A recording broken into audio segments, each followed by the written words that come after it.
Hello guys, welcome back to my YouTube channel DSP. आशा करता हूँ आप सब लोग अच्छे से होंगे। और अब तो वैसे भी जुलाई आ गया है तो पढ़ाई वढ़ाई में भी व्यस्त होंगे, अपनी अपनी स्टडी कर रहे होंगे। समय निकाल के आप लोग वीडियो भी देखते रहें जिससे कि आपको कंटिन्यूटी बनी रहे और आपको चीज़ें पता लगती रहे। और मैंने जैसा बताया है कि आपको ये हर जगह काम आएगा। ऐसा नहीं है कि पर्टिकुलर कोई एक ये किसी एक क्लास के लिए है। ये लगभग लगभग सबको ही काम आएगा जो भी लोग स्टडी कर रहे हैं। और आजकल कंप्यूटर की नॉलेज सबको होनी चाहिए। तो जैसा कि हम लोग पिछली क्लास में हम लोगों ने इनपुट डिवाइसेस और आउटपुट डिवाइसेस को पढ़ चुके हैं। और हम लोगों ने उसमें पढ़ लिया था कि क्या क्या इनपुट डिवाइस यूज़ होती हैं और क्या क्या आउटपुट डिवाइस यूज़ होती हैं। और ये भी समझ चुके हैं कि इनपुट डिवाइस क्या होती है और आउटपुट डिवाइस क्या होती है। रोज़ नई इनपुट डिवाइसेस भी आ रही हैं मार्केट में और रोज़ आउटपुट डिवाइसेस भी आ रही हैं, तो उनके टाइप चेंज हो सकते हैं, उनका कॉन्फ़िगरेशन चेंज हो सकता है, लेकिन वो इनपुट इनपुट ही रहेगा और आउटपुट आउटपुट ही रहेगा। अब आज इसके बाद हम लोग आज बात करेंगे, वो एक मेन टॉपिक है कि हम लोग समझेंगे कि सॉफ्टवेयर और हार्डवेयर क्या होता है। तो आज हम लोग जो पढ़ेंगे वो पढ़ेंगे सॉफ्टवेयर एंड हार्डवेयर। अभी तक हम लोग जो पढ़ चुके हैं वो इनपुट डिवाइस और आउटपुट डिवाइस पढ़ चुके हैं, लेकिन आज के टॉपिक में हम लोग पढ़ेंगे सॉफ्टवेयर एंड हार्डवेयर। क्या होता है सॉफ्टवेयर और क्या होता है हार्डवेयर। सॉफ्टवेयर होता है तो फिर कितने टाइप का होता है, कैसे वर्क करता है, कौन कौन से सॉफ्टवेयर मार्केट में आते हैं, कितने टाइप के होते हैं, ये सब हम लोग ये सब चीज़ें को हम लोग आज देखेंगे। किस तरीके से सॉफ्टवेयर वर्क करता है और कैसे कैसे कौन कौन से मार्केट में सॉफ्टवेयर अवेलेबल है। तो गाइस स्टार्ट करते हैं सॉफ्टवेयर एंड हार्डवेयर। तो सबसे पहले चलते हैं कि हमारा जो कंप्यूटर है उससे हम किस तरीके से इंटरेक्ट होते हैं, किस तरीके से उससे हम चीज़ों को कर पाते हैं। तो यूज़र में जैसे कि आप ये देख रहे हैं डायग्राम, तो इसमें यूज़र यानी कि आप रहेंगे। और आप किसी भी कंप्यूटर को जब ओपन करेंगे तो आप एक किसी भी अपने काम को करने के लिए एक एप्लीकेशन सॉफ्टवेयर का की मदद लेंगे, का यूज़ करेंगे या मदद लेंगे। उसके बाद एक ऑपरेटिंग सिस्टम भी होता है कंप्यूटर में। ऑपरेटिंग यानी कि आप इसके शब्द से ही समझ पा रहे हैं, जैसे कि ऑपरेट करना।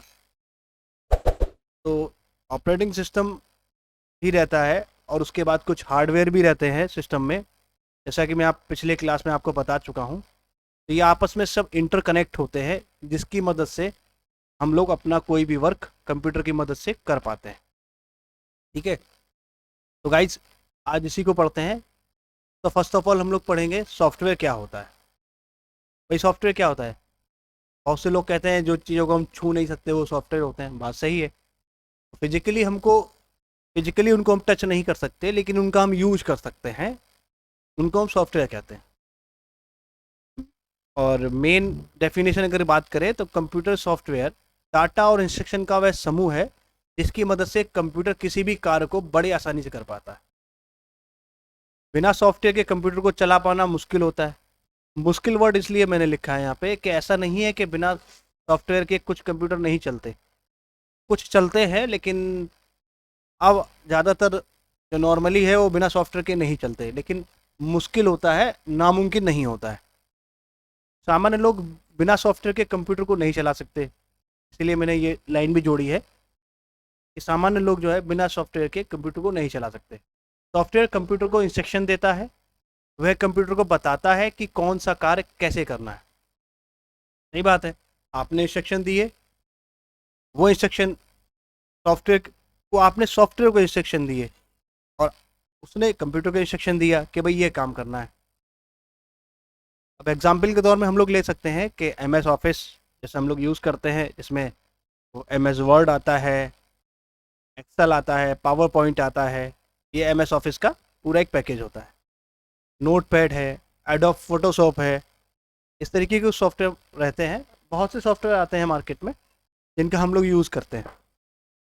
तो गाइस मेरी आप लोगों से एक ही केवल विनती समझ लीजिए या कुछ भी समझ लीजिए कि आप हर चीज़ के नोट्स ज़रूर बनाते रहें, और अगर चाहे तो आप पीडीएफ भी ले सकते हैं।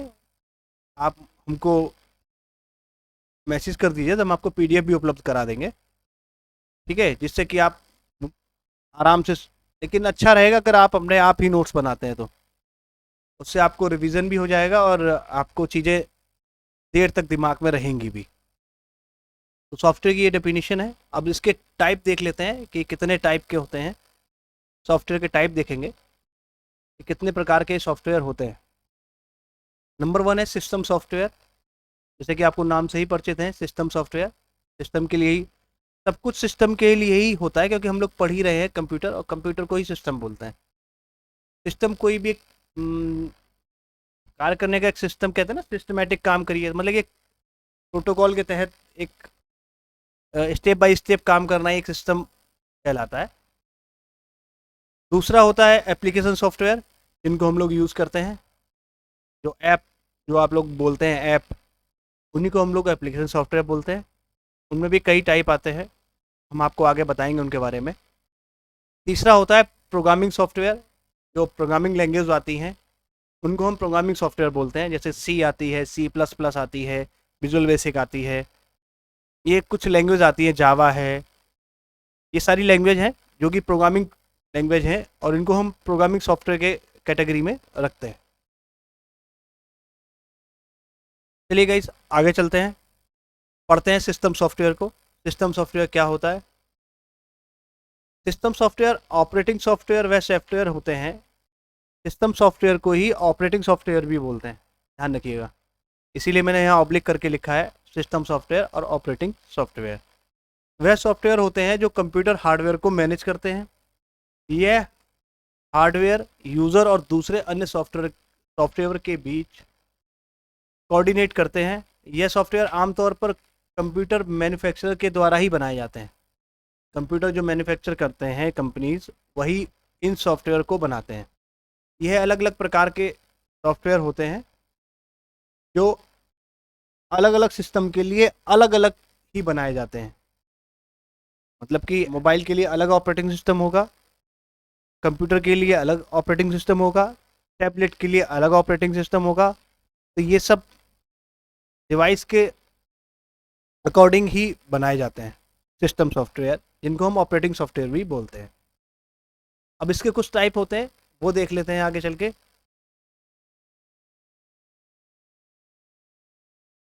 सिस्टम सॉफ्टवेयर के प्रकार, नंबर वन है real time operating system. Real time operating system क्या होता है भाई? ये विशेष तरह की डिवाइस के लिए ही बनाया जाता है। जैसे मान लीजिए आजकल आप देख रहे हैं कि हाईटेक कारें आ रही हैं बहुत ज़्यादा, जैसे कि उनमें ऑटो ड्राइविंग का ऑप्शन आता है, कि वो 3D कैमरे आ रहे हैं, 360 कैमरे आ रहे हैं उनमें, और ऑटोमेटिक लॉक हो जाना, और की से स्टार्ट हो जाना, तो ये सब ऑपरेटिंग सिस्टम के द्वारा ही होता है, ठीक है ना। तो ये सब, जैसे कीलेस एंट्री वाले कार आ रही है कि की लगाने की ज़रूरत ही नहीं है, केवल आप रिमोट हाथ में रखिए, एंट्री कर जाइए। कंप्यूटर के लिए भी अलग से सॉफ्टवेयर बनते हैं, और मॉडेम के लिए भी अलग सॉफ्टवेयर बनते हैं। ये सारे ऑपरेटिंग सिस्टम अलग अलग होते हैं, इन्हीं को बोलते हैं हम real time operating system. Second है हमारे पास network operating system. Network operating system से आप मतलब समझ रहे होंगे, जो भी हम नेटवर्क यूज़ करते हैं आजकल, जैसे कि हम लोग लैन, वैन, मैन, आगे पढ़ेंगे इन चीज़ों को हम। तो देखते हैं ना कि आजकल कहीं से भी बैठे, और जैसे आपके घर में एक कोई एक प्रिंटर लगा है, और आपका भाई अगर बाहर है, आपका कोई जो भी चाहता है कि हम प्रिंट आउट दे दें उस प्रिंटर के थ्रू बाहर बैठे बैठे, तो वो इंटरनेट के थ्रू, अगर आपने वो प्रिंटर शेयर कर रखा है इंटरनेट पे, तो वो प्रिंट आउट दे सकता है। तो वो जो सॉफ्टवेयर होता है, वो होते हैं नेटवर्किंग ऑपरेटिंग सॉफ्टवेयर। मैंने इसमें लिख रखा है, वो कंप्यूटर नेटवर्क के अंदर रिसोर्स शेयर करने के लिए बनाया जाता है। रिसोर्सेज प्रिंटर भी हो सकता है, स्कैनर भी हो सकता है, और भी डिवाइसेस हैं वो भी हो सकती हैं। इस नेटवर्क से हमारा कंप्यूटर सिस्टम कनेक्ट होता है, तो इसी की मदद से हम उस नेटवर्क पर फाइल्स प्रिंटर जैसी चीज़ों को शेयर कर पाते हैं। तो कोई फाइल शेयर करनी है तो वो भी हमें नेटवर्क ऑपरेटिंग सिस्टम की मदद से ही कर पाते हैं। ये मदद लिखा है पूरा, तो देख लीजिएगा पूरा मदद। थर्ड चलते हैं मोबाइल ऑपरेटिंग सिस्टम। इनको तो आप लोग जान ही रहे होंगे, जैसे एंड्रॉयड का अलग होता है, एप्पल का अलग होता है, टैबलेट के लिए अलग आता है। जैसे कि एप्पल के फ़ोन में अलग ऑपरेटिंग सिस्टम होता है। और हम आप लोग मुझे कमेंट करेंगे कि एप्पल किस मोबाइल फ़ोन में कौन सा ऑपरेटिंग सिस्टम यूज़ करते हैं, ठीक है। और जैसे कि एंड्रॉयड के लिए प्ले स्टोर है जहाँ से ऐप हम लोग डाउनलोड करते हैं, इसी तरीके से एक ऐप स्टोर एप्पल का भी है, उसका भी नाम हमको आप कमेंट करिएगा, ठीक है गाइस। चलिए देखते हैं अगला नेक्स्ट।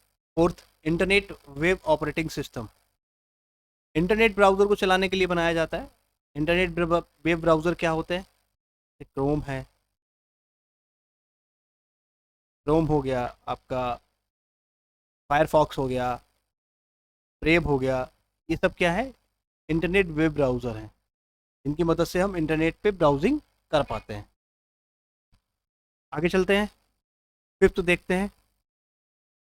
फिफ्थ होता है single user and single task operating system. यानी कि सिंगल यूज़र मतलब कि एक ही यूज़र होगा और एक ही टास्क कर रहा होगा एक टाइम में। क्या कर रहा होगा? Single user single task. जैसे मोबाइल फ़ोन में एक ही यूज़र रहता है और आप एक समय में एक ही काम कर पाते हैं, ठीक है ना। तो ये किस टाइप के सॉफ्टवेयर है? ये सिंगल यूज़र है, सिंगल टास्क ऑपरेटिंग सॉफ्टवेयर है, ठीक है ना। जैसे मैंने लिखा है, ये भी मोबाइल फ़ोन जैसे डिवाइस के लिए बनाए जाते हैं जहाँ एक यूज़र एक समय में एक ही कार्य को अंजाम दे पाता है। समझ गए होंगे आप लोग। अगर कोई परेशानी हो तो आप लोग हमको कमेंट्स कर सकते हैं, क्वेश्चन पूछ सकते हैं, जो भी होगा। Single user and multitasking operating software, मतलब यूज़र तो एक रहेगा लेकिन वो एक समय में कई काम कर पाएगा, ठीक है। ये हम लोग कंप्यूटर में यूज़ कर लेते हैं, एक टाइम में कई काम कर लेते हैं, ठीक है। इसीलिए मैंने लिखा है ये कंप्यूटर जैसे मल्टीटास्क डिवाइस के लिए बनाए जाते हैं। इसमें एक यूज़र एक समय में एक से अधिक कार्य को कर सकता है, ठीक है। सेवेंथ है मल्टी यूज़र ऑपरेटिंग सिस्टम। यह बड़े बड़े सर्वर जैसे कि फेसबुक हुआ, आप लोग चलाते हैं, इंस्टाग्राम हुआ, गूगल हुआ, तो ये सब बड़े बड़े सर्वर होते हैं। इनमें बहुत सारे यूज़र होते हैं एक टाइम में। आप देखते हैं ना, आप लोग, ज़रूरी नहीं है कि फेसबुक खाली आप ही चला रहे हैं, बहुत लोग फेसबुक चलाते हैं। ये सब बहुत बड़े बड़े सर्वर बने हैं इन जो कि कैसे ऑपरेटिंग सिस्टम है? मल्टी यूज़र ऑपरेटिंग सिस्टम है, मतलब इसमें कई यूज़र एक बार में जुड़ सकते हैं। तो गूगल वगैरह और फेसबुक वगैरह जो सर्वर यूज़ करते हैं उनमें कौन सा ऑपरेटिंग सिस्टम होता है? मल्टी यूज़र ऑपरेटिंग सिस्टम होता है, ठीक है गाइज। उम्मीद है आप लोगों को समझ में आया होगा ये सब। ऑपरेटिंग सिस्टम सॉफ्टवेयर के उदाहरण विंडो 10 है, विंडो सर्वर है, आईफोन्स, एंड्रॉयड ऑपरेटिंग सिस्टम है, ठीक है। इसके बाद तो गाइस आज के लिए इतना ही। शॉर्ट वीडियो इसलिए बनाते हैं कि आप लोगों को ज़्यादा बोरियत ना महसूस हो और फिर आपको दोबारा उस वीडियो को देखने में ज़्यादा परेशानी ना हो, क्योंकि लॉन्ग वीडियो बहुत कम लोग देखते हैं कि यार इतना लंबा वीडियो कौन देर तक देखेगा। इसलिए शॉर्ट में ही एक दिन में एक ही टॉपिक बताने का प्रयास करते हैं जिससे कि वो आपके माइंड में रुक जाए और जिससे कि आप उसको ढंग से पढ़ सकें और उसको देख सकें। तो उम्मीद करते हैं कि आप लोगों को पसंद आया होगा ये सेशन। गाइस आप लोग सपोर्ट करते रहिए। और वैसे मैं बोलता नहीं हूँ लेकिन आज बोल दे रहा हूँ कि आप प्लीज़ वीडियो को शेयर ज़्यादा से ज़्यादा किया कीजिए और लाइक भी किया कीजिए। और अगर आपकी कोई क्वेरी रहती है तो आप मुझसे इंस्टाग्राम पे भी मिल सकते हैं। आप टेलीग्राम पे भी मुझको, मेरा एक चैनल बना हुआ है जिसमें आप लोग ज्वाइन कर सकते हैं, लिंक मैंने दे रखा है नीचे वीडियो में, आपको लिंक मिल जाएगा सबका। कोई भी क्वेश्चन रहता है तो आप लोग मुझको बता सकते हैं। Thank you guys, have a good day, thank you.